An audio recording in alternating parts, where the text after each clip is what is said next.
Hoy presentamos Almas Trágicas de Froilán Turcios. Primera parte. La lumbre angustiosa del crepúsculo agonizaba en el ocaso.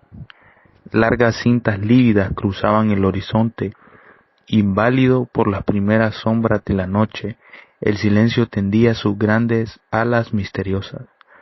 Julio concluyó su lectura casi en la obscuridad.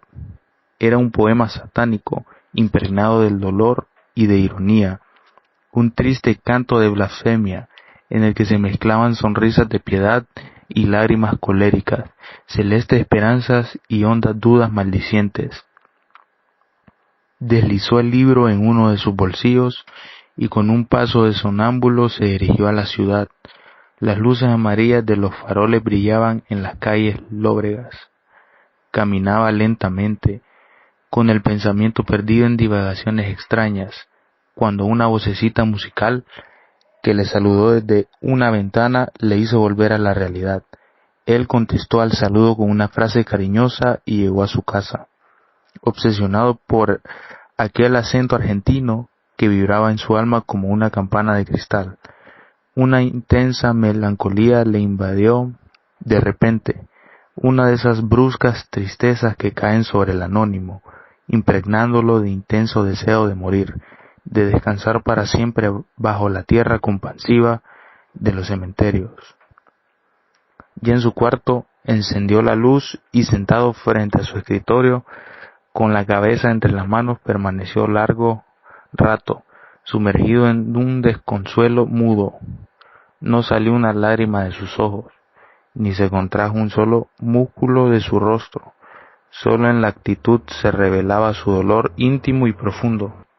Julio, oyó decir a su espalda, al mismo tiempo que dos brazos afectuosos le rodeaban el cuello. Al volverse, el joven se encontró con su madre, que mientras le acariciaba los cabellos desordenados, fijaba en él una mirada interrogadora y triste. «Comprendo tu pena», murmuró ella, «muy quedo. Estás enamorado de un imposible», y bajando aún más la voz, deslizó un nombre en los oídos de Julio. A Luciano empezaba a extrañarle la ausencia de su amigo. «Hace 8 días que no viene a casa», le dijo a su mujer. «¿Estará enfermo?» «No lo creas. Julio es así, un poco raro. Su hermana me ha dicho que se encierra con frecuencia en su cuarto durante semanas enteras, que se ocupa en leer y en poner al día sus libros de comercio. Mañana en la noche le tendremos aquí y ya verá que con naturalidad excusa su ausencia». Luciano no insistió, jamás ponía en duda lo que Alicia decía. Era uno de esos maridos complacientes que se doblegan a cada paso a la voluntad de la mujer.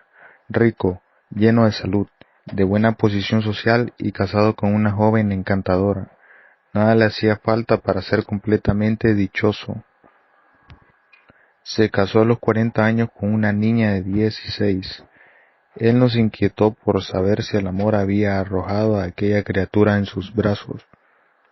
La conoció en la capital de un departamento e, informado de la extrema pobreza de su familia, se dirigió a los padres, con quienes arregló el matrimonio. ¿Qué mejor partido para ella, expuesta a quedar huérfana el día menos pensado, por la ancianidad en que ellos iban entrando, que aquel buen señor de aspecto tan recomendable y de rostro franco y risueño, cuyo capital la pondría a salvo de toda miseria, llenando de tranquilidad y bienestar los últimos años de los viejos? ¿Qué no lo amaba? Eso era de lo menos. El amor viene enseguida con las consideraciones y el trato íntimo. Cuando Alicia se dio verdadera cuenta de su situación, era ya la señora de Álvarez, ciudadano de reconocido mérito local, que daba grandes sumas de dinero a un interés crecido y cuya casa de comercio era de las mejores reputadas en el país. La vida de Tegucigalpa gustó más a la joven que la del obscuro pueblo en donde pasó su infancia. Muy pronto sus relaciones se extendieron y su salón de recibo, arreglado con lujo y elegancia, que fue el centro de pequeñas fiestas de confianza, de veladas y conciertos, en donde reinaba siempre la alegría. Las noches de los sábados brillaba el salón a la luz de las arañas y de los grandes candelabros de plata, y al compás de la música se deslizaban las parejas. Entre el estruendo de las risas y de los aplausos de la concurrencia, allí se daba descanso al ánimo, fastidiando de la vida monótona de la capital. El pócar y el ajedrez, los juegos de prendas, el baile y el canto eran las partes de que se componía el programa de aquellas inolvidables veladas, llenas de familiaridad y de buen gusto, en donde nunca una nota indiscreta llegó a interrumpir la satisfacción general. Toda la alegre juventud de ambos sexos se daban cita en aquel precioso local, en cuyos espejos biselados se reflejaban semblantes angélicos y rostros varoniles de ásperos bigotes, confundidos con los altos peinados de las señoras y las cabezas blancas de algunos abuelos. Por lo general, las señoras permanecían, mientras se bailaba, en los gabinetes contiguos al salón, entretenidas en charlar, comentando los chistes diarios. Algunas veces se acercaban a las puertas y se divertían con el bullicio y la alegría, con el ir y venir de las parejas y el rumor de las conversaciones, recordando los buenos tiempos de la juventud, cuando los ancianos que jugaban ahora en los pasillos silenciosos y atentos murmuraban a sus oídos frases galantes y declaraciones de fuego. Entre todas aquellas hermosas jóvenes se distinguía la dueña de la casa, por un no sé qué especial, por cierto aire de encantadora elegancia de que quizás la otra carecía, por su género de belleza, un tanto rara, y por la exquisitez de sus trajes, de colores delicados y exóticos, de adornos de una refinada sencillez, cuyo secreto sólo de ella era conocido. En vano sus amigas trataban de intimidar su manera de vestir. La imitación, falta de gracia, sólo servía para hacer resaltar de manera más clara su distinción especial. La modista encantada que todas envidiaban era ella misma. Sus dedos de hada eran los creadores de aquellos prodigios de habilidad y arrancaban sonrisas de despecho a los menos benévolas. Ella ayudaba por los periódicos de moda que recibía todas las semanas de Europa, confeccionaba aquellos trajes ligeros y vaporosos que acariciaban su cuerpo mórbido y cuyos corpiños de encajes de Holanda besaban su pecho de azucenas suaves y sutiles ondulaciones. En sus ojos, raros y únicos, tenía Alicia, sin saberlo quizá, el secreto de su simpatía y de su poder. Eran de un verde intenso, velados misteriosamente por largas pestañas obscuras. Aquellas pupilas extrañas, de rápidos reflejos metálicos, poseían un encanto sugestivo e insostenible, una atracción inevitable y fatal. Semejaban dos brillantes gotas de agua marina, en medio de la blancura luminosa de la esclerótica, dos húmedas esmeraldas, cuyo reflejo eran caricias de una infinita voluptuosidad. Por los demás, Alicia era esbelta y linda, de una palidez de alabastro, de boca encendida y sensual y largas manos aristocráticas. Inteligente y artista, amaba apasionadamente la música, los versos armoniosos y todas las manifestaciones puras del arte legítimo. En 6 años se había perfeccionado, hasta donde era posible, en el estudio del piano y del arpa, sus instrumentos favoritos a los que hacía sollozar y reír a su antojo. Sus diarias lecturas de obras contemporáneas la habían llevado al refinamiento artístico, cosa rara de encontrar en una mujer de esos países centroamericanos, en donde el arte literario, sobre todo para la mujer, jamás llega a revelar sus íntimos secretos. Sin embargo, Alicia no había ostentado ridícula de su cultura y de sus conocimientos. Mujer superior, hablaba con una sencillez deliciosa que cautivaba los ánimos. Mujer superior, hablaba con una sencillez deliciosa que cautivaba los ánimos.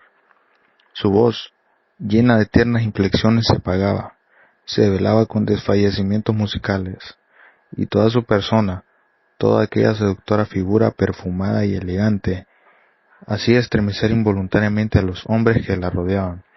Aquel buen señor de su marido, con su aspecto sencillote y vulgar, con su inmensa calva reluciente y su luminoso abdomen, provocaba envidias silenciosas entre sus amigos íntimos, conocedores, por el trato casi diario, de los méritos excepcionales de su mujer. Alicia no había amado nunca, casada por la voluntad egoísta de sus padres. Profesaba a su marido una afectuosa amistad, mezclada de un vivo reconocimiento por sus ternuras solícitas y por las comodidades de todo género que la rodeaba. Su capricho era ley, aquella casa a la que daba vida con una constante actividad. Prodigaba cuidados casi maternales a la pequeña Hortensia, sobrina de su marido, hija de una hermana muerta a quien él quería entrañablemente. En aquel matrimonio sin descendencia, ella fue el objeto de todos los afectos que hubieran prodigiado a los hijos propios.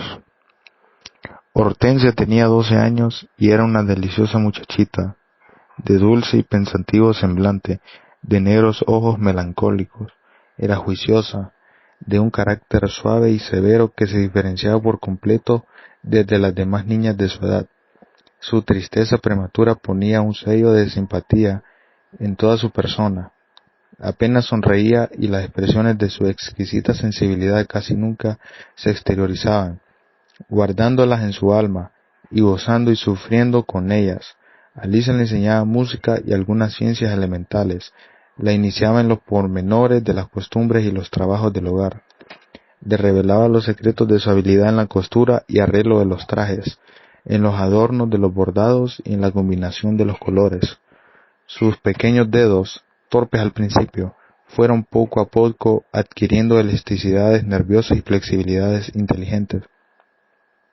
Comenzó haciendo plegados insignificantes, después sencillos enlazamientos de cintas, y a los 12 años arreglaba ella misma sus vestidos, de enaguas cortas y redondas, de sacos de seda cerrados hasta el cuello, con graciosos pliegues de encaje en los puños, regordetes y blandos. Tenía además una profesora de idiomas y pintura, una joven alemana llegada al país hace algunos años, de actitud rígida y voz chillona y aflautada. El escaso vocabulario español de que ella podía servirse había aumentado considerablemente desde que daba clases a Hortensia, quien tomaba un vivo interés en que la pobre Emmy hablara el castellano. En cambio, la extranjera hizo de ella su discípula favorita, esmerándose en hacerla comprender el francés, el inglés y la difícil lengua germánica, de pronunciación casi imposible para los labios latinos. Pero en lo que verdaderamente la niña hacía rapidísimos progresos era en piano y en pintura, artes para las cuales demostraba extraordinarias aptitudes. Admiraba verla en pincel, bosquejando paisajes de invierno o acuarelas otoñales. Eran ensayos incorrectos, pero que revelaban ya una sorprendente facilidad en el arte de Gustave Dore. En el piano ejecutaba piezas difíciles, fragmentos de música clásica, melodías severas, y una amiga de Alicia le daba diariamente clases de canto, en que su voz, delicada y cristalina, empezó a vibrar con la dulzura del ritmo. Alicia le inclinaba a la lectura. Primero la ejercitó en comprensión de libros infantiles, cuentos ingleses o narraciones escandinavas, siguiendo a estas pequeñas novelas instructivas de autores españoles, exentas en absoluto de todo argumento pasional, relatos de viajes lejanos, descripciones de costumbres, recuerdos históricos, leyendas inocentes. De esta clase de libros ingenuos se componía la biblioteca de Hortensia, volúmenes inofensivos, en los cuales su alma infantil y apasionada, su inteligencia conservadora por naturaleza, encontraban distracciones más intensas y útiles que las que le proporcionaban sus amigas, con juegos banales y necios, capaces sólo de distraer a las niñas vulgares y candinas. Por temor de que cayera en manos de la pequeña, Alicia guardaba cuidadosamente los libros franceses de los autores contemporáneos, que un editor extranjero, con quien su marido cultivaba relaciones comerciales, le remitía por todos los correos. Llegaban aquellas ediciones elegantes, con las páginas vírgenes, con el papel aún húmedo, y ella se anegaba, con una voluptuosidad espiritual, en las fuertes emanaciones de aquella literatura malsana, en los perfumes acres, en las quejas angustiosas y apasionadas, en los estremecimientos de lujuria y energía de carnes, de vaos sexuales de que están saturadas las obras de los artistas parisenses, cantores del placer refinado y de la caricia dolorosa, de los supremos espasmos carnales y de todas las delicias prohibidas de las prostituciones elegantes. Afrodita, de Pierre Louis, le causó un placer intensísimo, una embriaguez cerebral que le arrancó algunas lágrimas neurasténicas, motivadas por la crispadura de sus nervios sensitivos, que no eran sino cuerdas temblorosas del arpa resonante de su cuerpo. Otra de las circunstancias que hacía poco peligrosos aquellos libros para Alicia era la de que no afectaban ni excitaban de ningún modo sus sentidos.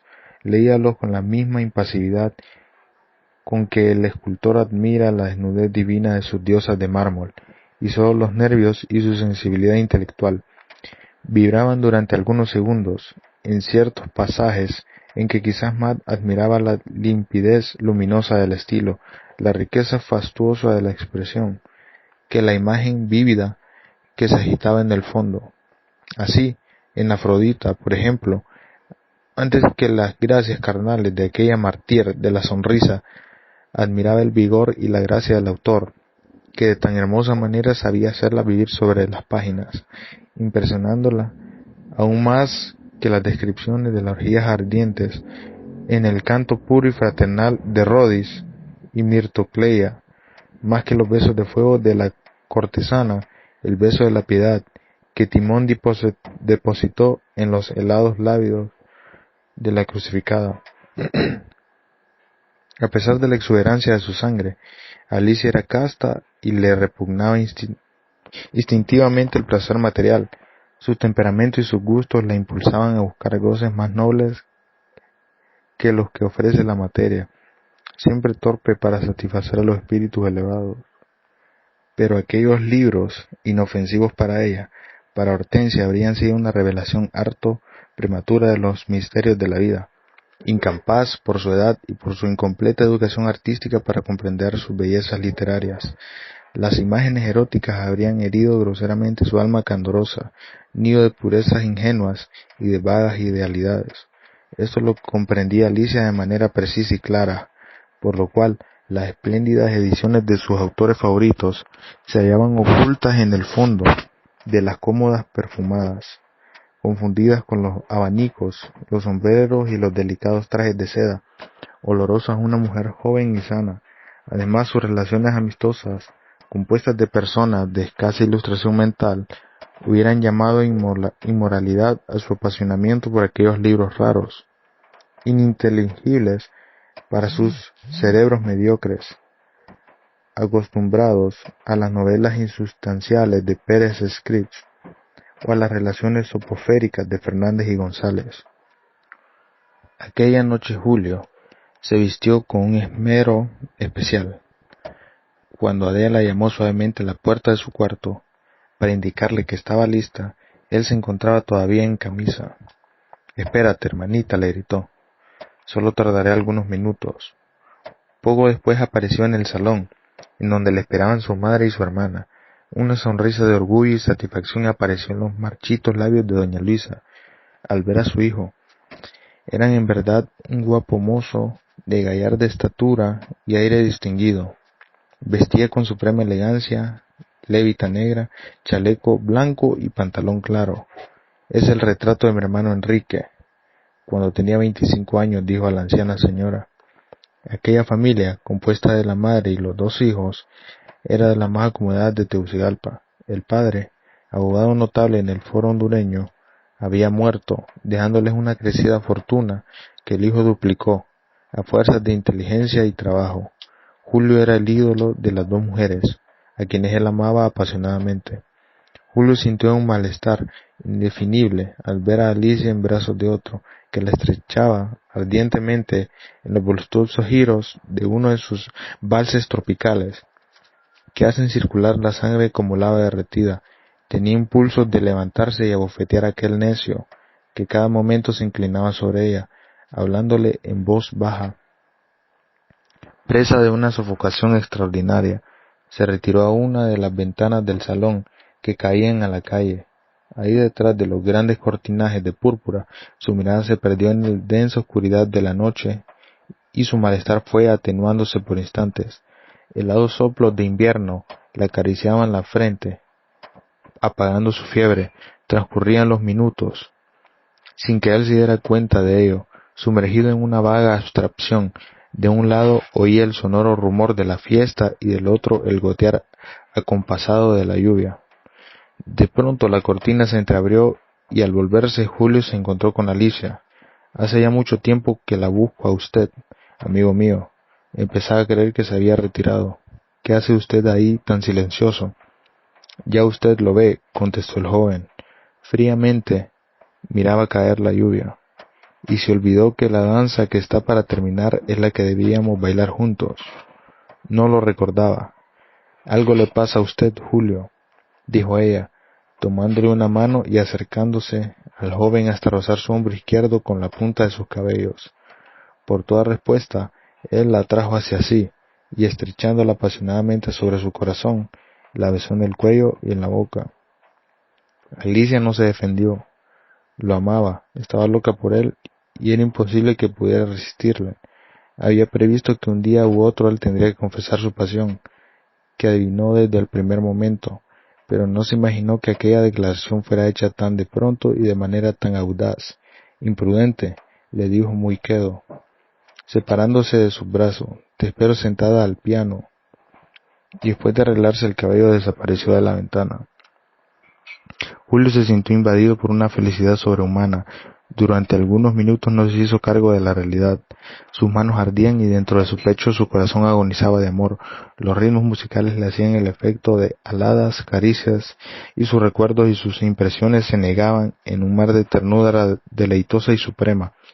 Qué gran verdad es esa, de que la vida del hombre es una antítesis eterna de la risa y el llanto, de la tristeza y el dolor. El joven olvidó por completo su antigua pena y se levantó con el semblante lleno de esa tranquilidad serena con la que el supremo infortunio o la suprema dicha oculta las sensaciones de los espíritus superiores. Con su movimiento rodó por el suelo una flor que había quedado enredada en los encajes de la cortina. Él la recogió. Era una de las carmelias que adornaban el seno de Alicia. La besó con delirio, colocándola enseguida en el ojal de su levita. Mientras ella tocaba una gavota, él, a su lado, daba vuelta a las hojas del libro de música, la devoraba con los ojos, aspiraba su perfume. Hubiera deseado aspirarla toda ella, sofocarla en un abrazo y morir recogiendo en su boca el último aliento de aquella mujer encantadora. Al levantarse del piano, Julio le ofreció el brazo. No bailes más, le dijo. Estoy celoso y si volviera a verte en brazos de otro, cometería una imprudencia o me harías morir de dolor. Tonto, exclamó ella, con su voz apagada, velada ahora por una emoción que apenas podía ocultar. Si tú eres el único hombre que he amado y a quien amaré hasta la muerte, ¿no quieres que baile? Pues bien, nunca volveré a incomodarte por eso, nunca volveré a bailar. Ya en su cuarto, mientras se desnudaba, Julio violentó su memoria, haciendo acudir a ella todos los recuerdos de su pasión. El marido de Alicia era un viejo amigo de su madre, y de ahí nacieron las relaciones íntimas de las dos familias. Poco a poco, con el transcurso de los años, sin notarlo tal vez, el afecto fraternal que había unido a los jóvenes desde que se conocieron fue tomando proporciones alarmantes, de tal modo que cuando quisieron remediar el mal, era demasiado tarde. Una fuerza obstinada y fatal empujaba el uno hacia el otro, y solo la muerte hubiera sido capaz de romper el lazo, cada día más fuerte, con que les ató el destino. Cuando su madre, con lágrimas en los ojos, le hizo comprender el peligro, señalándole el profundo abismo que abría a sus pies, cuando invocó sus sentimientos de nobleza y lealtad y la honra de su casa y la paz de su conciencia, a fin de que respetara las canas y el hogar de aquel amigo casi anciano que desde niño la había querido profundamente y que le honraba con absoluta confianza, Julio, exasperado por el lógico razonamiento de doña Luisa y por la fuerza de su pasión incontenible, le declaró que su amor era más grande que todos los demás sentimientos juntos que pudieran luchar en su alma, que sin el corazón de aquella mujer su vida sería una eterna noche de duelo.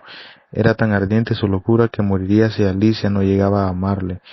Dijo esto con tal acento de verdad, que su madre, que le conocía a fondo y nunca la había oído mentir, no objetó una palabra más. Sabía que Julio hablaba con toda la serenidad de su espíritu. Conocía su carácter y temía por su vida. Desde entonces, ocultando sus hondas amarguras, se propuso sacrificar sus generosos instintos, su noble delicadeza y simular una ignorancia completa en todo lo que entre su hijo y Alicia pudiera suceder. Era el sacrificio más grande que su cariño maternal, aumentado al conocer la desgracia de Julio, le aconsejaba. Luciano, siempre ocupado, viajando constantemente a Guatemala y El Salvador, con motivo de sus negocios comerciales, con su carácter confiado, incapaz de recelar ni por un momento de la fidelidad de su mujer, a quien veneraba, estimando y queriendo a Julio de una manera rara entre dos hombres unidos por un simple lazo de amistad. Era, sin duda alguna, el cómplice inconsciente, el trabajador más asiduo en la hora de su propia deshonra, conocedor de la pasión de su mujer por la literatura y por la música. No perdía ocasión de unir a los dos jóvenes en sus impresiones por aquellas artes. Constantemente hacía llamar a Julio para que ensayara con una Alicia alguna pieza nueva, a cuatro manos, o para que leyeran juntos los últimos libros recibidos. Y mientras él se retiraba a sus habitaciones para engolfarse en sus libros de comercio, Alicia y Julio quedaban solos en el salón, velados por túpidos cortinajes, siempre atentos al más ligero ruido que viniera del exterior.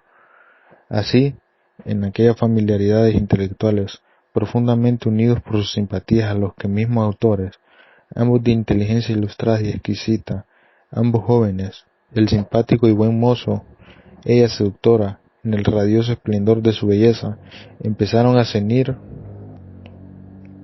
los estremecimientos del amor eterno y absoluto en que muy luego se incendiaran sus almas. Julio era uno de esos hombres raros, uno de los artistas legítimos, que sin haber escrito jamás un verso o una frase armoniosa, comprenden intensamente, por la vocación desarrollada con el estudio continuo, todos los secretos de las literaturas contemporáneas, impregnadas de sutiles refinamientos, comerciante por el ocaso y poeta por naturaleza.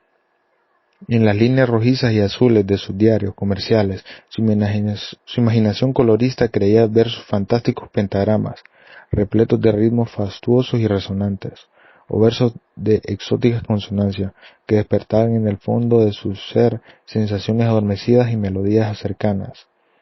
Sentía y comprendía hondamente la verdadera literatura, y si a ello no dedicaba su talento, era por el orgullo de ciertos refinados que les impide expresar en forma escrita sus ideas, teniendo la certeza de que en el molde limitado del idioma no podrían caber sus vibraciones estados del alma, sus ideales errabundos y todas las inquietudes del extraño mundo interior que cada artista lleva dentro de sí mismo. Julio no había encontrado el traje digno de vestir sus ideas geniales y magníficas.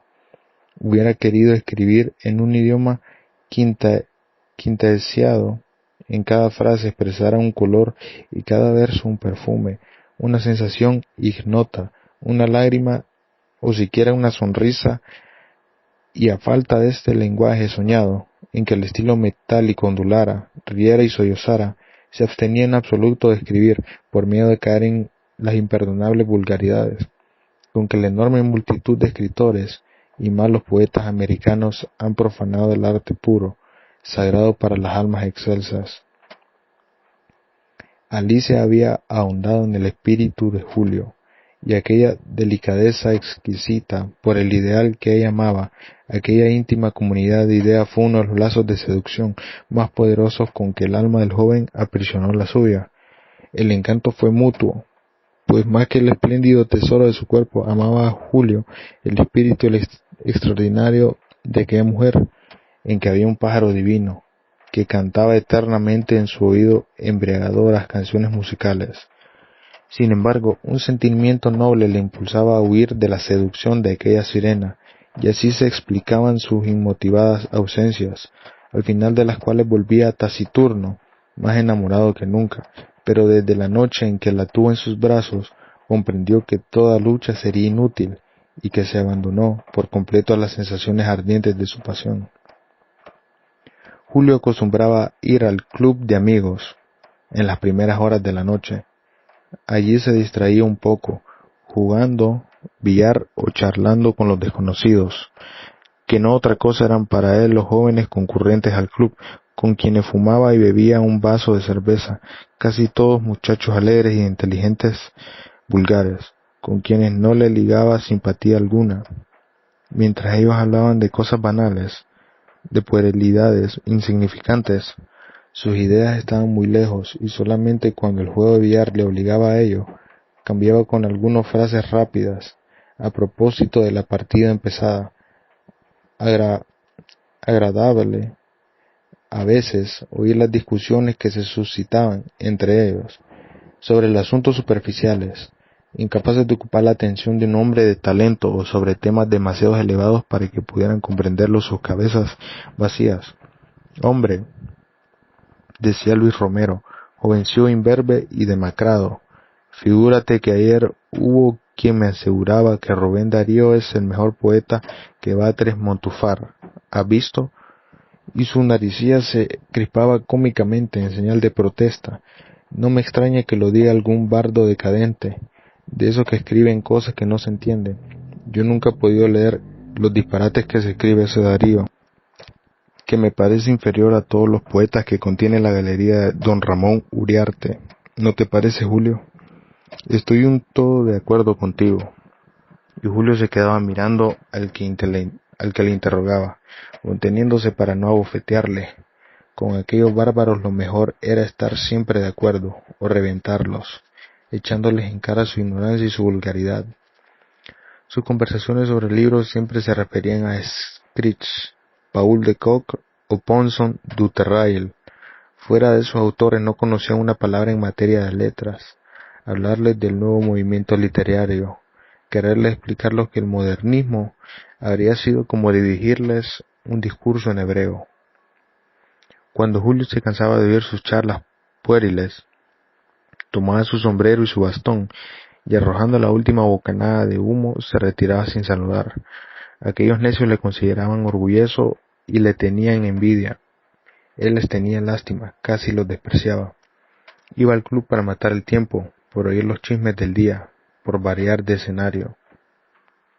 Un domingo por la mañana encontró en casa de la señorita B, con quienes cultivaba antiguas relaciones, a un joven moreno, de presencia simpática y cierto aire de elegancia, que impresionaba a primera vista. Tendría su misma edad, 25 o 27 años. Una de las jóvenes hizo la presentación de estilo. Era sudamericano, de Buenos Aires, se llamaba Rafael Mendoza, y una desgracia íntima le había arrojado a estos países. ¿Rafael Mendoza, el poeta?, preguntó Julio sorprendido, y comprendiendo por la sutil sonrisa que apareció en los labios del joven, que era el mismo delicioso artista que él había admirado en las revistas americanas. Sin poder dominar su entusiasmo, le abrazó fraternalmente. Desde entonces una viva y profunda simpatía, que después se convirtió en un afecto hondo y fuerte, unió a aquellos espíritus varoniles y sentidores que el destino siempre caprichoso había acercado, haciendo que el argentino atravesara países y mares, para venir desde las orillas del Plata a encontrarse en un salón de Tegucigalpa con el amigo que más inolvidable huella debía dejar en su vida. La primera vez que Julio llevó a Rafael a casa de Alicia, ese salió muy satisfecho de haberla conocido. Es una mujer encantadora, le dijo a su amigo. Julio tuvo que hacer un esfuerzo violento para no gritarle en un arrebato de orgullo. Es mía, me pertenece en cuerpo y alma. Pero la que verdaderamente sedujo desde el primer momento a Rafael fue la pequeña Hortensia, por su carácter de belleza, de una gracia severa y delicada. Mira, Julio, como esa niña, así de linda, así de triste, era una hermanita mía que murió a los 16 años. Te aseguro que el parecido es exacto. Yo quería mucho a la pobre Fidelina, y ahora que ha vuelto a encontrarme con sus dulces ojos y sus rosados labios ingenuos en el semblante de otra criatura, me parece que he recobrado algo de ella, adorada muertecita. Él se ofreció a Luciano y a Alicia para completar la educación de la niña, con la enseñanza de ciencias superiores. Escogería para la clase una hora en que le dejaran libres sus ocupaciones en el establecimiento de Rafael, donde trabajaba hacía mucho tiempo. El matrimonio acogido agradecido a la oferta. Pronto se estableció en el maestro y la discípula. Esa tierna confianza que, con el trato diario, une a dos seres de edades diferentes. Al cabo de algún tiempo, Hortensia llegó a considerar la hora de clase como una fiesta esperada con placer. Rafael la conmovía con sus explicaciones sencillas y claras, que tomaba un carácter interesante y novelesco cuando se refería a los lejanos mundos que flotaban en el espacio, o a los soles o a los astros, a las estrellas errantes y a los cometas, cuyas inmensas colas luminosas, como cabelleras incendiadas, había visto de muy pequeña en los textos de astronomía. En materia literaria, le hacía conocer la obra de los clásicos de las diferentes edades, comparándolas con las modernas y explicándole detenidamente la diferencia de ideales de sus autores y las evoluciones por que han pasado todas las literaturas universales hasta llegar a la de nuestros días. Él se asombraba de la extraordinaria facilidad de comprensión de la niña, de la flexibilidad de su inteligencia y del buen gusto natural que demostraba en las bellas artes. La hacía leer durante un largo rato páginas magistrales de los grandes maestros contemporáneos, para afinar sus oídos en las armonías del estilo, ya eran prosas francesas de fastuosa resonancia, ya versos castellanos sonoros y lípidos. Su vocecita cadencia y musical se entusiasmaba en los altos periodos o en las estrofas lapidarias. Él corregía los defectos de su vocalización infantil, el dejó monótono con que determinaba las oraciones, las pausas demasiado largas o demasiado prolongadas, y estimulándola con el ejemplo, leía a su vez extensos periodos, con su acento varonil que vibraba sonoramente en amplios párrafos. Ella le escuchaba encantada, con la fresca boca entreabierta y los ojos húmedos de emoción. Después hacía esfuerzos admirables por imitarlo, y tanto empeño puso en ello que en algunas semanas de ejercicio constante leía con una corrección casi absoluta. La casa de Luciano Álvarez era una de las más hermosas de Tegucigalpa, situada a una cuadra del Parque Central, de maciza construcción española, con 4 corredores, pintándolas al óleo, 8 estancias amplias y un salón espacioso con 2 pequeños gabinetes laterales. Poseía todas las comodidades necesarias para una numerosa familia. El comedor, situado en el pasillo de la derecha, era una angosta sala de madera decorada con lujo. Todos los departamentos estaban arreglados con verdadero buen gusto, con derroche de elegancia. Los tapices, las alfombras, los cortinajes, los cuadros, las arañas, el mobiliario, todo lo que constituye el completo adorno de una casa era bello y exquisito. Luciano poseía, además, otras casas. En la de Altos, situada en una de las esquinas del parque, se encontraba su establecimiento comercial y sus almacenes. Hortensia recibía sus clases en el establecimiento de biblioteca. Alicia presenciaba algunas veces las que Rafael daba a la niña. También a ella le gustaba oír a aquel hombre tan simpático y distinguido. Fuera el agradecimiento que para él tenía por la solicitud desinteresada con que enseñaba a su sobrina. La joven la admiraba apasionadamente como artista y lo quería porque era íntimo amigo de Julio. Rafael era un caso psicológico digno de estudio. En su personalidad había mucha gracia femenina. En su antítesis con su alma varonil poseía una imaginación fastuosa, una irisada fantasía, llena de claros de luna y de nieblas errabundas. Su poesía, de un refinamiento exquisito, de una absoluta elegancia, había sugestionado había embriagado a muchas almas enfermas de ideal, y su prosa, de vibraciones cristalinas, de deleitosas músicas, de ásperas sonoridades, seducía, encantaba a los espíritus superiores. Era una flor exótica, su frase ondulante, su verso alado, tembloroso, impecable. Quizás su producción no encerraba ideas rigurosamente nuevas, ni teorías únicas, ni grandes concepciones geniales, pero la forma era tan deslumbrante, tan original, tan saturada de perfumes embriagadores, tan fresca y llena de claridades extraordinarias, que la admiración del lector reventaba en aplauso, brotaba espontánea e irresistible como una corriente impetuosa que ningún dique puede contener. Su último libro, 3 prodigiosos estudios de Belaine, Gabriel de Anucio y Eugenio de Castro, le habían conquistado, merecido renombre como crítico sutil y complejo, de profundo análisis psicológico y rarísimo y delicado criterio artístico. El ideal perseguido por Flaubert le encantaba, y de ahí su viva simpatía por el pobre loco Maupassant, el discípulo de aquel que con mayor sinceridad y mejor talento siguió las huellas del maestro, superándole. De ahí que Arturo Rimbaud le sedujera con su teoría deliciosa, que los encantadores artistas franceses ejercieran sobre él tan absoluta influencia, por su arte delicado y espiritual, poblado de rarezas exóticas, de mágicas resonancias y de olores perfumados, y más que todo por su odio a lo vulgar, por su repugnancia instintiva por el cliché literario y por los giros banales de los retóricos. Amaba a Rafael esos finos ingenios parisienses, saturados de un refinamiento enfermizo, casi doloroso, pero de un encanto más dulce. Segunda parte. Pasaron los años.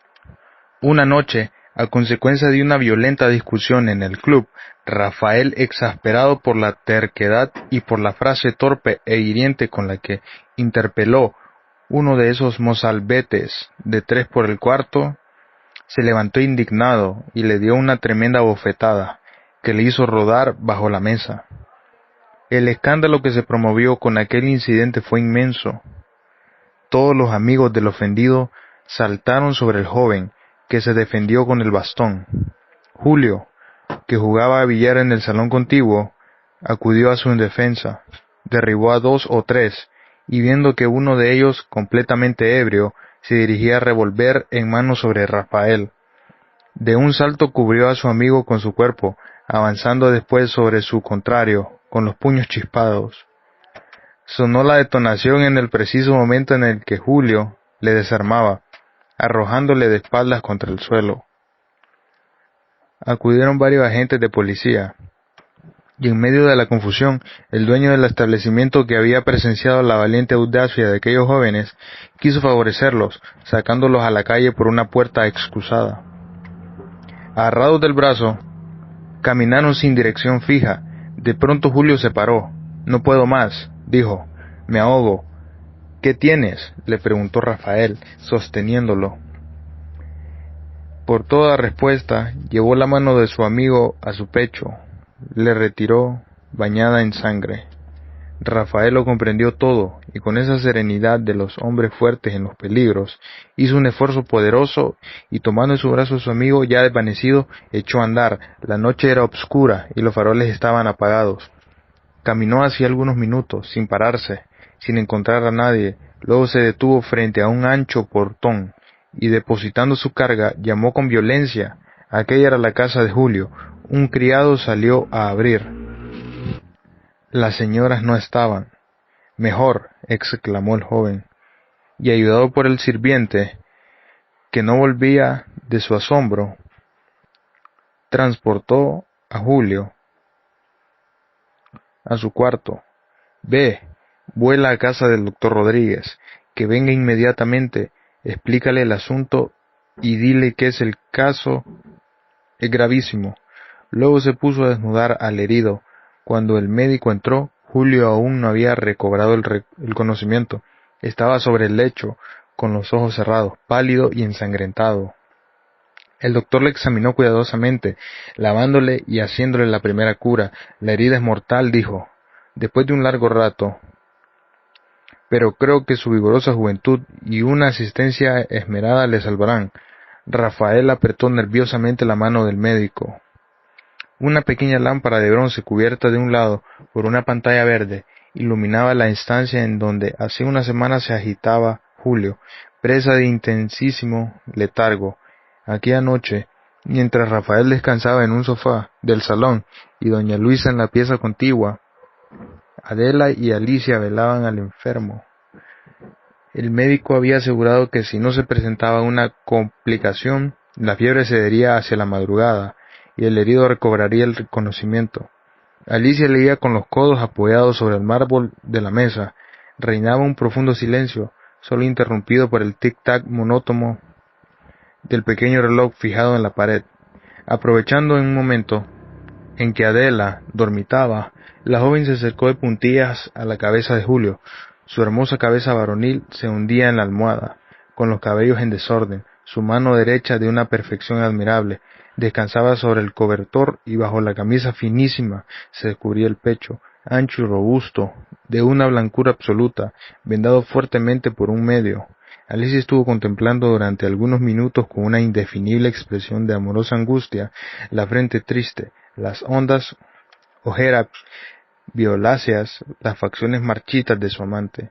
En un rapto de amor supremo y ternura desolada, se inclinó sobre él y después de arreglar con sus dedos sutiles el negro bigote y de acariciarle con caricias de seda, le besó en la boca con un beso apretado, largo y ardiente, con uno de esos besos refinados e intensos con que las mujeres apasionadas se entregan al hombre que aman.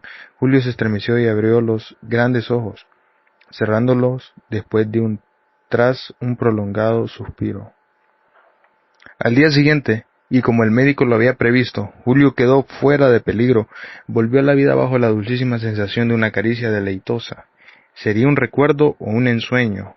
Él sintió sobre sus labios helados la voluptuosa presión de unos labios de fuego, y cuando abrió los ojos, el perfume de la mujer amada le envolvió en una onda de frescura, cerrándolos cuando se desvanecía en el aire su figura angélica por los cabellos sueltos y flotantes.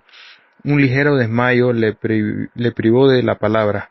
Durante las interminables semanas de la convalecencia, en los días en que la joven no podía ir a casa de Julio, le escribía cartitas leves, impregnadas de su remo favorito. Para el enamorado eran una delicia aquellos delicados plieguecillos azules. Los contestaba sin moverse de su asiento, con su letra temblorosa por la alteración del pulso. Reíase, antes de introducirlas en el sobre, de aquellas líneas desiguales, en cuyos caracteres casi infantiles se estremecía la inquietud de su amor. Al cabo de un mes de rigurosa dieta y cuidados solícitos, Julio pudo bajar al jardín, apoyado en el brazo de Adela. La mañana era cálida y luminosa, la primavera había hecho reventar los botones y una vasta explosión de perfumes se escapaba de los rosales, de los cuadros de lirios y de los geranios en flor. Una parvada de clarineros bulliciosos picoteaba la corteza de oro de las naranjas y multitud de gorrioncillos azules y pardos metían los largos aguijones de sus picos en los pequeños huecos de los cálices.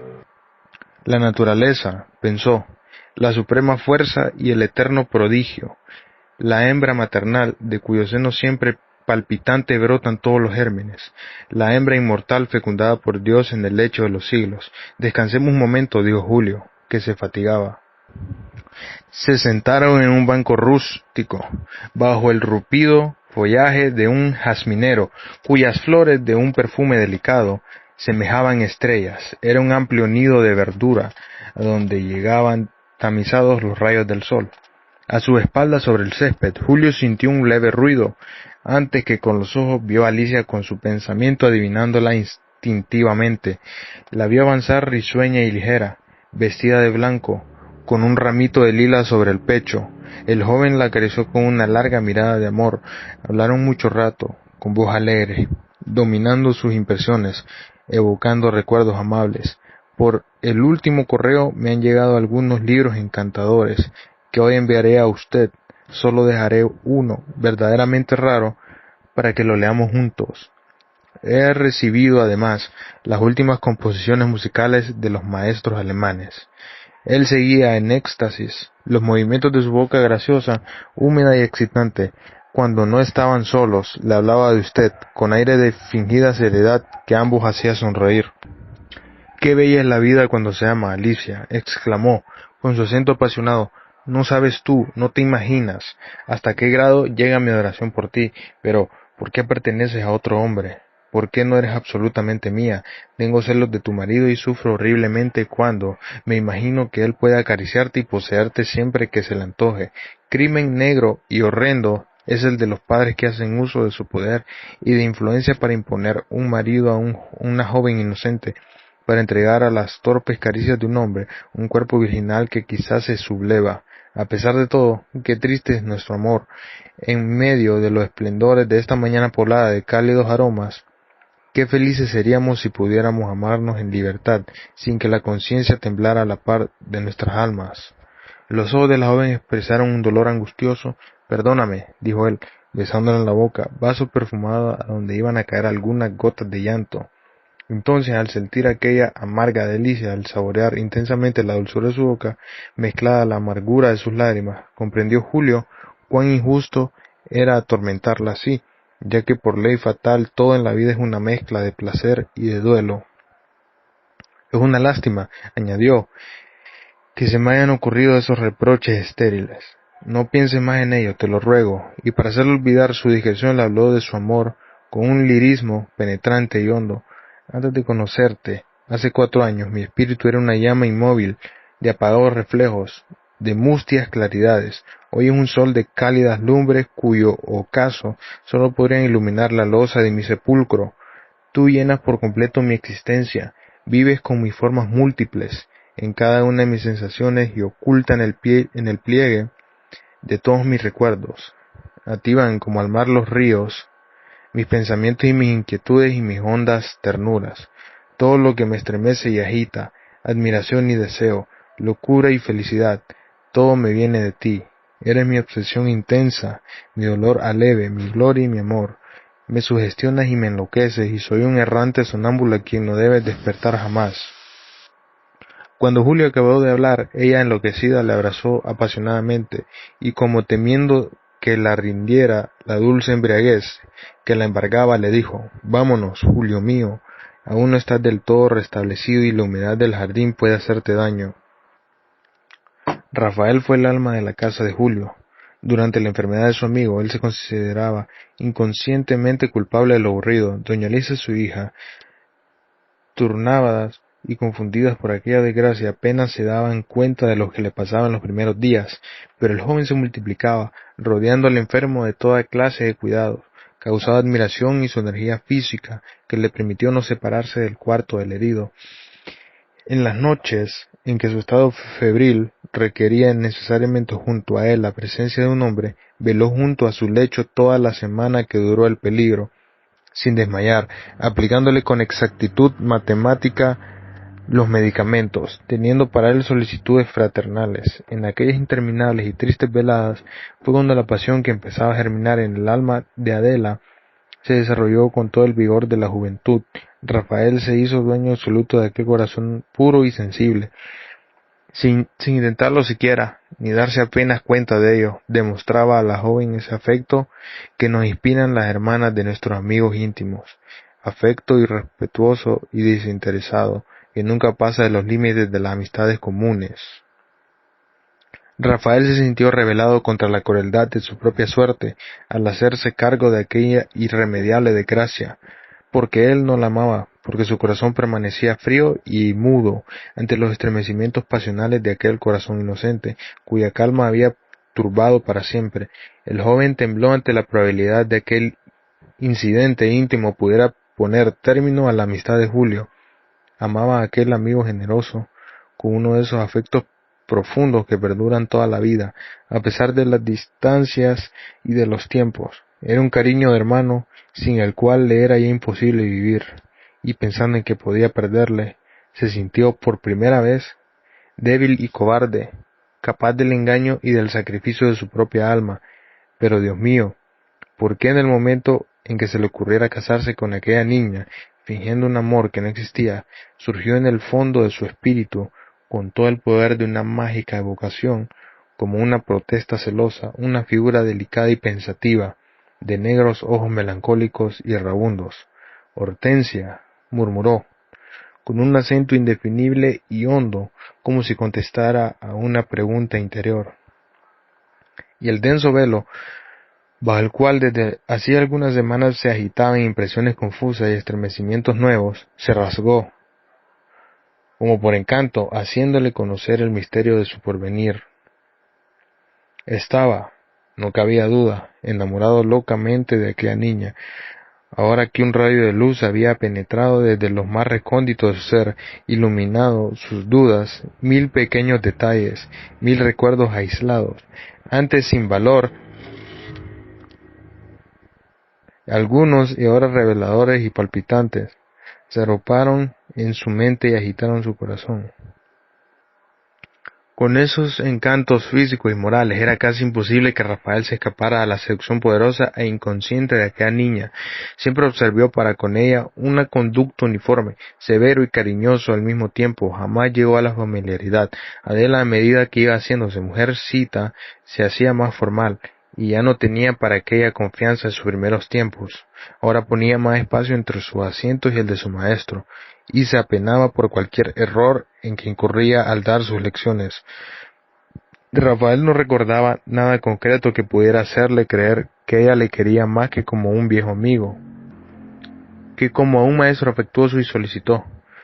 Demostraba placer en verle, oía con gusto todo lo que él decía y le sonreía cuando al llegar y al despedirse, Rafael estrechaba tiernamente su mano, conservándola entre las suyas durante casi algunos segundos. Rafael llegó a formular esta desesperada conclusión: no me ama. Él era viejo comparado con ella, le doblaba la edad. Ella tenía 15 años, él 30. Entre ambos podría caber otra vida, y le atormentaba la idea de que bien pudiera ser su padre, viéndola tan infantil, tan inocente, con sus sombreros ligeros y sus vestidos cortos, y verse él mismo, tan grave, tan serio, vestido de negro y aparentando más edad de la que tenía. De seguro Hortensia no había pensado jamás en aquello, y que de haberlo pensado le encontraba bueno para amigo, pero no para novio. A pesar de todos sus méritos, cualquier jovencillo insignificante quizá valdría más que él en este sentido, y al solo pensamiento de aquella criatura dorada pudiera ser de otro, de que otro hombre sería dueño de aquella boca, de aquel casto seno y de aquellos ojos. Una ola de amargura le llenaba el alma y una mano de hierro le estrujaba el corazón. Cierta noche entró en casa de Alicia una joven bien vestida, de gallarda figura y maneras desenvueltas. Samuel Castro, dijo la joven, presentándolo. Rafael le saludó sin darle la mano. Una violenta sospecha cruzó por su mente.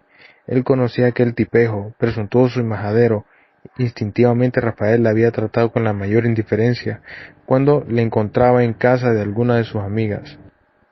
Los celos le pusieron sombrío, se volvió taciturno, era a veces brujo con Hortensia, que extrañaba sobremanera aquel cambio. Él no la perdonaba que le hubiera ocultado la verdad. Entonces fue cuando Julio, que desde su enfermedad quería más a su amigo, viéndole en aquel estado de sufrimiento, le suplicó que le contara su pena, echándole en cara su falta de confianza y estimulando con palabras afables y fraternales. Ya era tiempo de referirle a Julio aquella desgracia que lo mataba, y lo hizo con frases ardientes, con explosiones de ternura quemante, con tal fuerza de pasión que el joven se asustó. Sin embargo, él ya conocía aquella extraña locura, la había sentido con igual intensidad, aunque se guardó mucho confesarlo. Te he abierto mi corazón, aconséjame ahora, dime qué debo hacer. Julio le recomendó que no perdiera la calma, ni se dejara abatir. Lo esencial era saber si la joven lo amaba. Lo demás corría de su cuenta. Él hablaría con Alicia y todo se arreglaría satisfactoriamente. Hablaron largo rato. Rafael se separó de su amigo con el ánimo más tranquilo, iluminado por un tenue fulgor de esperanza. Ahora solo le faltaba averiguar el secreto del corazón de Hortensia. Durante la enfermedad de Julio, las fiestas de los Álvarez se interrumpieron. Luciano fue diariamente a informarse del herido y profundo del buen hombre. Apenaba a Julio hasta hacerle daño. Su corazón noble y generoso sufría con el engaño que hacía víctima a aquel viejo amigo que tantas consideraciones le dispensaba. Luciano tuvo que hacer un viaje a Guatemala y como su ausencia podría durar algunos meses, suplicó a Julio se encargase de sus negocios comerciales mientras él regresaba. Desde entonces y con el pretexto de aquellos negocios, Julio pasaba la mayor parte del tiempo en casa de Alicia. Qué dulces días aquellos, qué inolvidables noches de amor. Se abandonaron enloquecidos a la embriaguez de su ardente pasión y el mundo desapareció por completo para ellos, envuelto en una neblina perfumada en un velo azul de ilusión y de ensueño, más suave y más grato que el calor de las sábanas nupciales. Tengo que darte un consejo, pequeña, le dijo una mañana Julio a Hortensia. Bueno, ahora mismo comprometiéndome a seguirlo al pie de la letra. No, mañana será, estoy muy ocupado y el asunto es muy largo. Y mientras ella insistía, llamaron a la puerta. Era Samuel Castro, el novio. Entró saludando ceremoniosamente, con la garganta oprimida por un enorme cuello sport. Llevaba encima las esencias de toda una perfumería. Iba vestido con un traje de levita, última moda que la víspera había recibido de París. En sus dedos y en su pechera, de una irreprochable blancura, lucía grandes, brillantes, y en su gesto, en su actitud, en la mirada sin expresión de sus redondos ojos claros, en su bigote exageradamente retorcidos había algo tan cómico, tan ridículo, que Julio no pudo sofocar una carcajada. Hablamos de usted, amigo Castro, exclamó, mirando al joven burlonamente. ¿Y se puede saber el motivo?, preguntó él, algo turbado. Decíamos que era usted el joven más elegante de la capital, y el más inteligente, añadió Hortensia con una vaga sonrisa. Gracias, gracias. Yo no tengo esos méritos, pero tiene usted mucho dinero, querido, y eso debe consolarle. Y Julio, casi ahogado de la risa, se fue, dejándolos solos. Aquella mañana, al entrar Rafael a la casa de Alicia, ésta salía del paseo. Atravesó de puntillas el salón y entró a la biblioteca sin hacer el menor ruido. De espaldas a la ventana, inclinada sobre el caballete, Hortensia pintaba. Rafael se estremeció rápidamente en aquel rostro incompleto, apenas bosquejado, que se veía en el lienzo. Reconoció su propio rostro. Una ola de felicidad le negó el alma. Regresó en silencio por donde había llegado. Llamó a la puerta con 2 ligeros golpes como acostumbraba a hacerlo diariamente. Cuando Rafael entró, el lienzo había desaparecido en uno de los cajones de la mesa y la joven desarmaba el caballete. He venido a interrumpirla. No, de ningún modo. Mientras usted llegaba, me entretenía en borronear.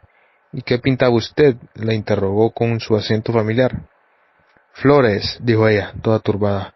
Cuando las concluya podrá usted verlas. Él la miró fijamente como queriendo descubrir en el fondo de sus grandes pupilas el secreto de su corazón. Vengo a despedirme de usted, dijo. De pronto, me voy mañana para el sur y es probable que nunca volvamos a vernos. La joven palideció instantáneamente. ¿Y por qué sea usted? Pudo apenas murmurar con voz ahogada. Porque soy muy desgraciado. Sabiendo que usted se casará pronto, porque la adoro y no podré soportar que usted sea de otro. Hortensia vaciló y tuvo que apoyarse en la mesa para no caerse. Y como Rafael se acercara para sostenerla, ella se abrazó a su cuello sollozando. Él la retuvo largo tiempo, prisionera en sus brazos, trémula y desvanecida, aspiraba el casto perfume de su cabellera desatada, sintiendo caer sobre sus manos la lluvia de su llanto. Después de aquellos dulces momentos, los dos sentados en un mismo sillón, hablaron con la íntima familiaridad de 2 novios. Acostumbrado a verse todos los días durante 3 años, el natural pudor de la joven cedió a la confianza que había entre ellos y la violencia de sus impresiones. Se dijeron todo lo que mucho tiempo callaron sus labios. Ella jamás pensó casarse con aquel figurín que le daban por novio. Con ella no harían lo que con su tía Alicia, un negocio. Prefería vivir pobre con él que millonaria en compañía de alguno que quisiera comprarla. Se separaron al oír la voz de Alicia en los corredores. Hoy en la clase he durado más tiempo que el de costumbre, exclamó la joven alegremente al entrar.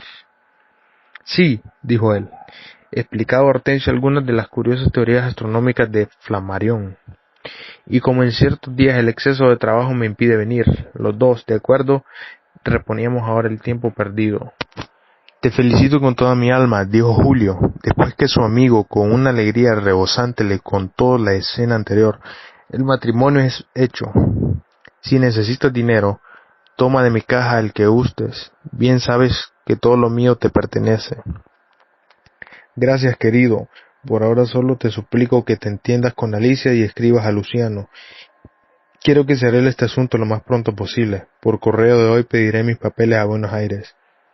Cuando Julio le contó el secreto de su amigo, Alicia no pudo menos que sonreírse, recordando la conversación que tuvo con el joven y en el cual se mostró tan escéptico en los asuntos del amor. Escribió Luciano a Guatemala suplicándole no se pusieran aquellas relaciones y halagándole para conseguir su intento con frases de estudiado afecto. Un mes tardó en llegar la contestación. Tras algunos párrafos llenos de vaguedades y retinencias, daba su consentimiento para que se recibiera a Rafael como novio de su sobrina. A su regreso se efectuaría el matrimonio. Desde aquel momento Rafael se sintió el hombre más feliz de la tierra. Pasaba casi todo el tiempo que su trabajo le dejaba libre en aquel pequeño gabinete de la biblioteca, charlando, leyendo o viendo coser a Hortensia. Considerábase dichoso estando a su lado, oyendo su voz, admirando las gracias exquisitas de su persona. En la noche, mientras Alicia hacía vibrar el piano, ejecutando fragmentos de las estrendosas óperas wagnerianas, ellos, con las manos unidas, hablaban en voz baja de esas cosas íntimas con que los enamorados acrecientan su pasión. Adela oyó imposible la noticia del próximo matrimonio de Hortensia. Con su instinto de mujer enamorada y celosa, comprendió, desde hacía 2 años, el amor silencioso de su amiga y el que empezaba a germinar en el corazón de Rafael. Ya esperaba aquel desenlace.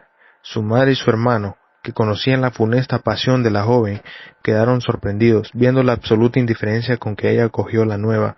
Pero era que ellos quizá ignoraban que la herida de los celos no pueden curarse, y que a veces bajo una glacial apariencia ruge en el alma de la mujer apasionada la tempestad más negra, en cuyo seno surge la muerte. Ella fingía de tal manera que ni Rafael, ni Julio, ni doña Luisa, ni persona alguna que pudiera acercársele, hubiera notado en su rostro la más ligera señal de dolor. Distraída en sus ocupaciones habituales, quedábase por algunos momentos inmóvil, con la mirada perdida, como si sus ojos buscasen un punto luminoso y lejano. Luciano regresó a fines de enero, al mismo tiempo que recibía a Rafael los documentos pedidos a la Argentina, que acreditaban que el joven era viudo. ¿Viudo? Le preguntó Julio. Nada me había contado de tu primer matrimonio. Yo te creía soltero. Por la frente de Rafael pasó una sombra de muerte y en sus ojos brilló una luz siniestra. Apretando nerviosamente la mano de su amigo, le interrogó: ¿Quieres saber el secreto de mi vida? Julio no le había visto nunca tan exaltado. Comprendió que su amigo sufría y no quiso aumentar su pena.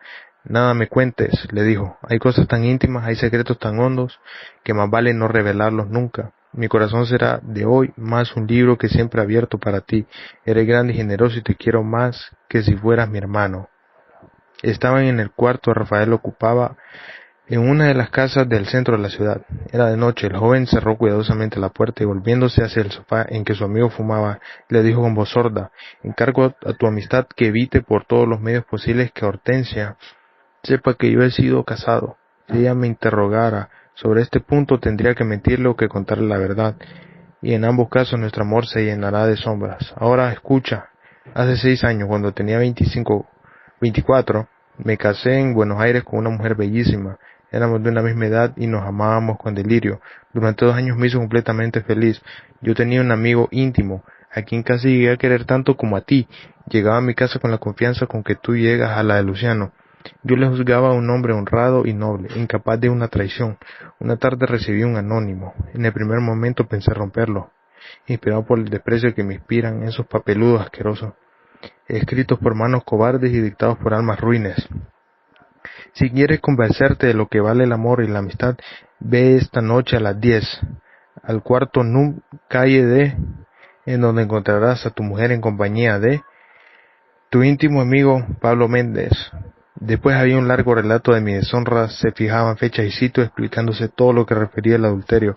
Aquel escrito me hizo el efecto de una puñalada en mitad del corazón. Creí volverme loco.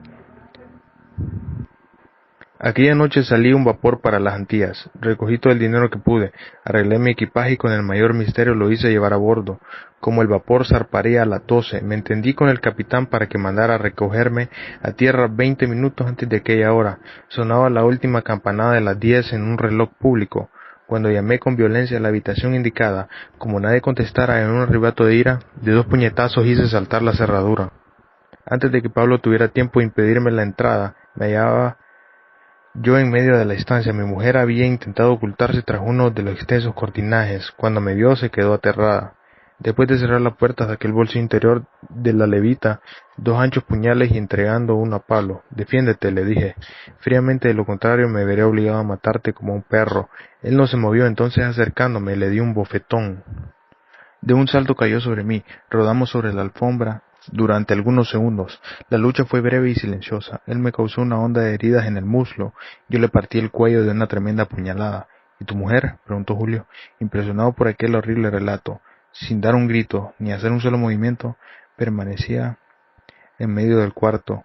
Hubiera podido huir, pero el terror lo paralizó. En aquel instante supremo la vi, hermosísima. Brillaban sus ojos y temblaban sus manos y sus labios. Sus cabellos flotantes la cubrían la espalda. Yo la miré con una expresión extrahumana. Después la tomé en mis brazos y derribándola sobre un sofá la ahorqué con sus mismos cabellos. Permanecí en aquella instancia fúnebre hasta la hora en que debía embarcarme. Antes de salir una honda piedad se apoderó de mi alma. Levanté del suelo el cadáver de Pablo y lo arrojé sobre el sofá en el que estaba el de mi esposa. Junté sus cabezas. Ambas tenían los ojos abiertos. Yo estreché la mano derecha de Pablo, como en nuestras despedidas fraternales. Después me incliné sobre la adulterada y besé sus labios fríos, y las 4 pupilas cristalizadas parecían que me miraban irónicamente. Tercera parte. Fue en los últimos días de agosto cuando Alicia le comunicó a Julio que estaba embarazada. Es el hijo del amor, añadió, bajando la cabeza. A él, al principio le aterró la noticia, pero poco a poco la satisfacción íntima, el orgullo de su pasión, triunfaron de escrúpulos y de sus inquietudes. La mujer amada, carne de su carne, alma de su espíritu, llevaba con su seno el fruto de sus ardientes caricias. Luciano estuvo a punto de volverse loco de placer. La noche en que Alicia le hizo conocer su estado, la asedió a preguntas y la obligó a que le diera multitud de pormenores. Un hijo era lo único que se me faltaba para ser feliz. Haré de él todo un hombre, se educará en Europa y no omitiré medio alguno para que su existencia sea brillante. Aprenderá idiomas y todo lo que se refiera con el comercio. Será un segundo ejemplar de mi personalidad comercial y tal vez llegará a banquero, qué sé yo, y que se casará con quien le dé la gana, porque ahora el dinero lo hace todo.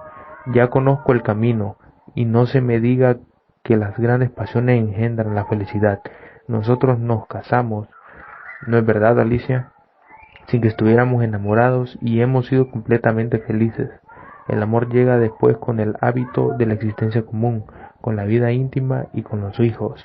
Yo tengo grandes proyectos, pero el que tendremos luego, y ya me preocupa hasta el nombre que debe de ponerle. Pero, amigo mío, le interrumpió Julio, ¿y si en vez de un varón nace una mujer? No lo crea usted, tendré un hijo. Sería una desgracia que fuera una mujer. Sin embargo, habría que contarse con la suerte. Él le oía hablar y gesticular, profundamente mortificado. Le tenía una inmensa lástima a aquel buen hombre, tan bueno, tan lleno de confianza. Su alegría vibraba en su conciencia con ecos dolientes, y la piedad del joven se aumentaba, viéndole tan cómico, con su aspecto de alcalde de pueblo, con su enorme vientre y su cara sentimental. Rafael recibió una carta de Buenos Aires en que un amigo le comunicaba la salida para Honduras. En el mismo vapor en que le enviaba aquel aviso, de Alberto Méndez, ha jurado hace algunas noches en un café vengar sangrientamente a su hermano o morir en la empresa. Yo creía que ese hombre, comprendiendo la justicia que te obligó a lavar con sangre tu honor, había dejado de pensar en ti con un odio tan profundo. Pero según parece solo la falta de dinero le había imposibilitado a seguirte hasta el fin del mundo. si era necesario según su propia frase. Rafael le enseñó a Julio aquella carta. Alberto Méndez le dijo: es hermano de Pablo y todo lo que se llama un bandido. Para vengarse empleará contra mí todas las armas que encuentre, hasta las más viles. Es artero audaz, de un frío cinismo. Estoy perdido si ese hombre llega aquí, me culminará, obligándome a matarlo. Necesitamos en este caso vivir sobre aviso. De seguro que aún no han desembarcado en La Mapala ni en Puerto Cortés, porque su nombre no está en la lista de pasajeros de los últimos vapores. Hoy telegrafiaré a los dos puertos, para que se me indique el día en el que ese pícaro desembarque. Pierde cuidado, si es preciso aplastaremos al reptil antes de que envenene con su ponzoñosa. En aquel día fue cuando el alma de Julio sintió los primeros estremecimientos de dolor, con la horrible desgracia que formó el prólogo del libro negro de su existencia. Era la noche del 1 de noviembre. Sonaban lúgubremente las campanas de todas las iglesias, y el viento, al colarse por las calles estrechas, lanzaba siniestros aullidos. Desde hacía algún tiempo un hosco presentimiento asediaba el espíritu de Julio, y le perseguía hasta en sueños. Veía avanzar en su camino un fantasma de duelo, una sombra mortífera, sin que él pudiera detenerla. Una evidencia extraordinaria le señalaba un peligro cercano, un abismo muy hondo, un algo abstracto y sombrío. Aquella noche se acostó con una inquietud inexplicable. Se despertó varias veces sobresaltado y tuvo impulsos de levantarse. Los continuos dobles plañideros doblaban en sus oídos como largos sollozos de agonía. Parecíale que doblaban dentro de su corazón. Estaba intranquilo, nervioso. ¿Tendría miedo? ¿Miedo de qué? El viento lloraba, gemía, haciéndolo temblar las maderas de la puerta. A la madrugada creyó sentir unos pasos leves sobre la alfombra, cerca de su lecho, como si alguien respirara durante algunos segundos a su lado. Después, el roce de una boca sobre sus sienes instintivamente encendió la luz. Una vaporosa figura blanca desapareció tras la cortina de la puerta que comunicaba en su cuarto con el de su hermana. «Adela», gritó, «¿eres tú?». La joven envuelta en un largo peinador apareció en la puerta. «¿Te asusté, Julio?». «Perdóname. Hace un rato creí que me llamabas y me levanté. Llegué hasta tu lecho, caminando en la oscuridad, y al convencerme de que dormías, me retiraba, cuando tú encendiste la luz». «No he llamado. Quizá oíste el ruido del viento. Acuéstate pronto, la noche está helada y puede resfriarte». A las 8 despertó. Al ver la luz del día se filtraba tenuemente por las rendijas de la ventana, sintió un gran alivio, como si le quitaran de encima una enorme plancha de hierro. Después de lavarse se dirigió al jardín creyendo encontrar allí a su hermana. Doña Luisa cosía en el corredor. ¿Y Adela?, le preguntó. «Aún no se ha levantado. Es extraño, porque nunca permanece en la cama después de las 6». Y dominado por la inquietud horrible se dirigió a la habitación de su hermana. Al entrar un fuerte olor al láudano le hizo estremecer. Llegó hasta el lecho de la joven y llamó en voz baja, para no sobresaltarla. Como no contestara, desesperado por aquel silencio espantoso, acercóse aún más, y guiado por la claridad indecisa que penetraba en su alcoba, buscó la cabeza de su hermana sobre la almohada. Su mano derecha se posó sobre la frente de Adela y casi al mismo tiempo la retiró, lanzando una exclamación de profunda angustia. Aquella frente estaba fría como si fuera de mármol. «Se ha matado», pensó. Y fatalmente no se engañaba. Al abrir la ventana pudo ver a la joven con los labios entreabiertos, cerrados los tristes ojos mártires, pálida y helada, con el rostro invadido por una expresión de dulce melancolía y de dolor infinito, durmiendo ya el sueño de la eterna calma. «Dime que no me aborreces, querido Julio. Quítame del corazón este horrible peso que me abruma. Yo sé que en bien de nuestra amistad debí sofocar en mi alma un amor que yo podía hacer daño a la pobre Adela, pero yo estaba seguro de que funesta pasión se había extinguido. Créeme, amigo mío, si me hubiera imaginado ese desenlace, habría renunciado a ser feliz, porque yo no quiero una felicidad que pueda costarte a ti un sufrimiento». Él oyó sin interrumpirlo, impresionado por el acento de amargura de sus palabras. Hacía un mes que Adela descansaba en el cementerio, y en aquel tiempo solo el amor de Alicia y la amistad de Rafael le hicieron no desesperarse por el trágico fin de la pequeña. Pareces un niño al hablar de ese modo. ¿Qué culpa tienes tú en lo que ha sucedido? Ni que tendría yo que reprocharte. Convéncete, Rafael, el destino con una mano invisible mueve los seres y las cosas y sus leyes eternas e inmutables. Que no te salte ninguna duda acerca del cariño que te profeso. Hoy, como ayer, siempre serás tú mi hermano y mi mejor amigo. Y sus manos se estrecharon fraternalmente. Fuera del tiempo en el que se hallaban con Alicia o con Rafael, Julio pasaba encerrado en su cuarto, silencioso, meditabundo, después de la muerte de Adela. Doña Elisa fue atacada de una violenta fiebre cerebral que puso en peligro su vida, presa de un continuo delirio, completamente enloquecida. La anciana, con frases entrecortadas, referíase a un gran crimen, un remordimiento, una expiación. Desde las primeras noches en que velaba a su madre, oyéndola delirar sobre el mismo tema, Julio empezó a unir frases, fechas y nombres. Pasaron 5 días y una duda tremenda llenó el corazón del joven. ¿Qué deseabas, mamá? Pero ella no le reconoció. Con los ojos brillantes, sobrecogida por una especie de miedo súbito, empezó a encontrar una historia negra, la historia de su propio adulterio. Luciano era el íntimo amigo de mi esposo y yo la engañé con su amigo. Lo mismo que Julio está haciendo con él, con su padre, vengando, sin saberlo, al pobre muerto. Ella continuó hablando, pero él ya no lo oía. Aquel acento quejumbroso, aquella voz adolorida, que parecía salir del hueco de una tumba, le causó un dolor agudo, asfixiante. Y al recordar multitud de detalles que se relacionaban con aquel odioso descubrimiento, se sonrió con ironía, casi con una mueca de asco. Pues qué, todo era así en la vida, todo miserable y pequeño. En las grandes amarguras el hijo va a buscar en el regazo materno un consuelo y una esperanza en que se encuentra con que el regazo es impuro y la blancura de las canas maternales tiene manchas de cieno. Se encuentra con aquella boca severa, una de sagrados consejos, que tantas veces le acarició en la infancia.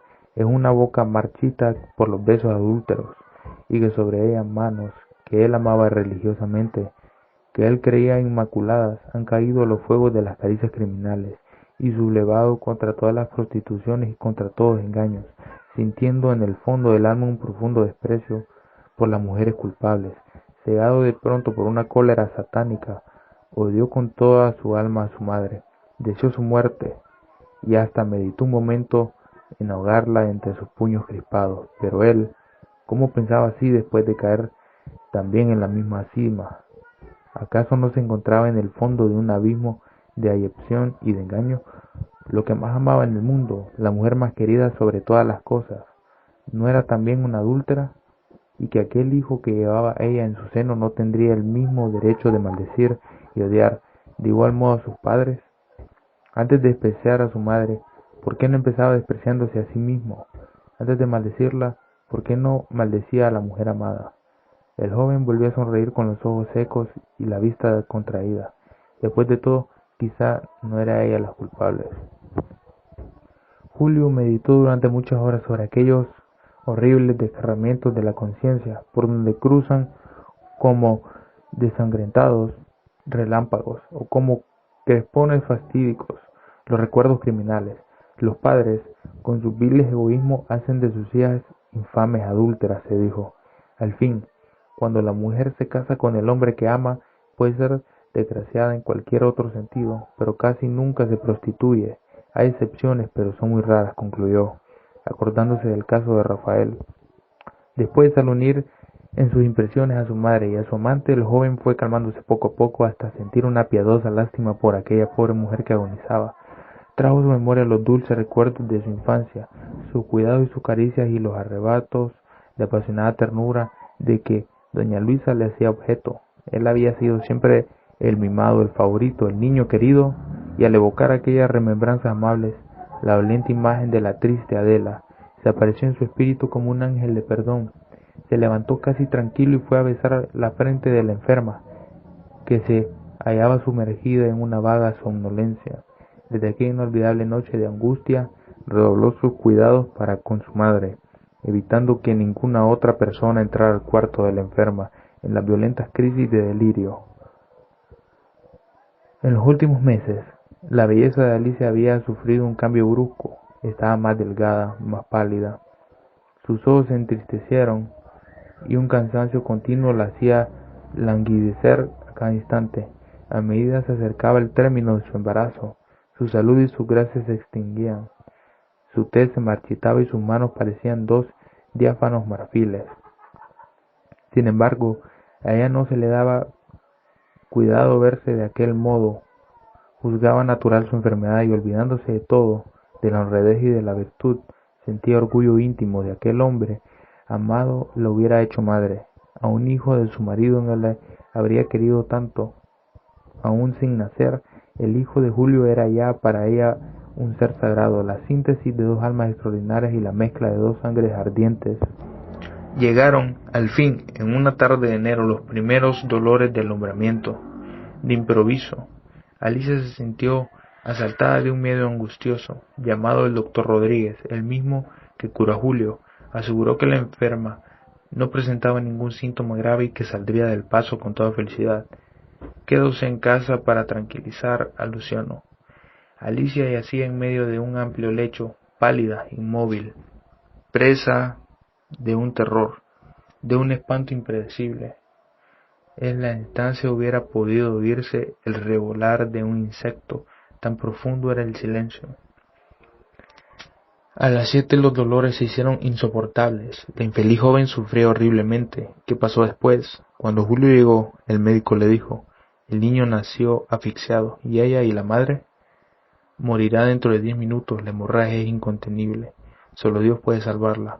Julio sintió como si le dieran un fuerte puñetazo en el cerebro. Las personas y las cosas empezaron a dar vueltas a su alrededor, y sin darse cuenta del sitio en que estaba, presta de un vértigo, camino vacilante, entró como un sonámbulo al cuarto de donde Alicia agonizaba, y sin importar la presencia de Luciano, se arrodilló junto al lecho de la moribunda sofocando un sollozo. Ella lo miró así, con sus verdes pupilas brillantes, durante algunos segundos por la última vez. A la madrugada se habían retirado todos los amigos de la casa, solo velaban el cadáver. Hortensia, Rafael y Julio, quien parado a 2 pasos del túmulo contemplaban con los ojos secos los restos de aquella pálida hermosura que iluminó su existencia con claridades de amor y de esperanza. Estaba lívido, parecía petrificado. El severo traje de negro hacía resaltar la blancura de nieve de la muerta. Sobre su pecho descansaban sus manos, exsangues. En su rostro delicado vagaba una sonrisa mustia que hacía más pronunciadas sus hondas ojeras violentas. Las luces amarillas de los cirios, al agitarse, ponían sombras errantes sobre aquel rostro inmóvil. Un crucifijo de marfil extendía a la cabecera, sus brazos ensangrentados como en señal de misericordia. Rafael y Hortensia hablaban en voz muy baja, en el extremo del salón, de espaldas junto al túmulo. Aquella tarde, después del entierro, Luciano, aguijonado por una dolorosa curiosidad, por una duda implacable, entró en la casa de Alicia y se puso, con manos febriles, a registrar su escritorio. En el fondo de uno de los cajones interiores, atadas con una cinta azul, encontró la carta de Julio. Un rugido de dolor se escapó del pecho del pobre hombre. Las leyó todas, por orden de fecha, como estaban arregladas. Después, lentamente, una por una, las fue quemando. El crujido leve del papel, al incendiarse, le hacía el efecto de un largo gemido. Luciano se asomó por una de las ventanas de la estancia. Llovía y los corredores estaban oscuros y silenciosos. Él se sintió tan anonadado, tan hundido en un desconsuelo inexpresable que estuvo a punto de sollozar. La inmensa pena de haberla perdido, la angustia, el resentimiento póstumo de su traición, el negro desencanto de su alma, toda la amargura, en fin, de su doble desdicha, le hizo por un momento perder la conciencia de lo que le pasaba. Después de aquella violenta crisis, caminó algunos pasos y se echó de bruces en el lecho de Alicia, en aquel gran lecho conyugal, en el que había conocido la felicidad. En las cortinas, en las almohadas, creyó el sentir todavía del perfume de aquella deliciosa mujer. Sin ella, ¿para qué quería la vida? Un dolor intenso volvió de nuevo a invadirlo, pero todo el rencor de su alma fue cediendo, al pensar que la pobre Alicia dormía ahora, en que aquella noche negra bajo la lluvia inclemente. 3 días permaneció Julio sin salir de su cuarto, sumergido en uno de esos dolores que encanecen las cabezas y secan los corazones de 20 años. En vano su madre trató de reanimarlo, de hacerlo reconciliarse con la vida. Él casi no la oía. Imposible. Frío, indiferente, pasaba las horas con la cabeza entre las manos, terriblemente abrumado bajo el peso de aquella enorme desgracia. Llegó a pensar en la tumba, como en el único consuelo para su desdicha, y aún acarició la idea del suicidio, pero no, él quería morir de otro modo, por una causa noble. Quisiera fecunda su muerte, como si el destino se propusiera realizar aquel desesperado deseo. Una fuerza interior le llevó a abrir su correspondencia, de la que se había olvidado por completo. Sonrió con ironía al leer el nombre escrito en todos los sobres: Julio Herrera. No, él no merecía el apellido de aquel hombre honrado. Él se llamaba Julio Álvarez. En uno de los telegramas, fechado 2 días antes, uno de sus amigos de Amapala le comunicaba que Alberto Méndez llegaría a la capital el 15. «Será mañana», se dijo, y una alegría siniestra iluminó su semblante. Aquel hombre venía a matar a Rafael, a satisfacer una venganza cobarde. Pues bien, él le saldría al camino. Si lograba quitarle la vida, ¿qué le importaba lo demás? Y si por el contrario él mismo fuera el muerto, tanto mejor. Quiso, antes de exponerse a aquella prueba, por si no volvía, visitar la tumba de Alicia. Al anochecer se dirigió al cementerio. Una luna amarillenta brillaba en el cielo plomizo, llenando la atmósfera de una claridad misteriosa. Negros nubarrones errantes, como enormes fantasmas, cruzaban el espacio. Allí, entre 2 tumbas que guardaban sus únicos amores sobre la tierra, Julio se consideró con el alma muerta para siempre. Sentóse sobre unas gradas de piedra y durante un largo rato trajo en su memoria todos los recuerdos de sus dichas pasadas. Julio dobló una rodilla sobre aquel sepulcro y permaneció así algunos minutos, como si estuviera orando. Al levantarse, un ligero rumor le hizo volver la cabeza. Un hombre le contemplaba, con los brazos cruzados. Era Luciano.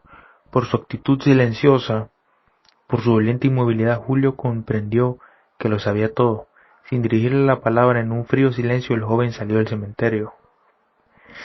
Rafael permaneció en el cuarto de su amigo hasta las 12 de aquella noche inolvidable. Julio, reanimado por la idea de muerte que le asediaba, apenas notó la expresión de tristeza que se advertía en el rostro de Rafael, en el acento de su voz, en toda su persona. Se guardó muy bien de decirle una palabra que se relacionara, siquiera vagamente, con el proyecto que al siguiente día pondría en práctica.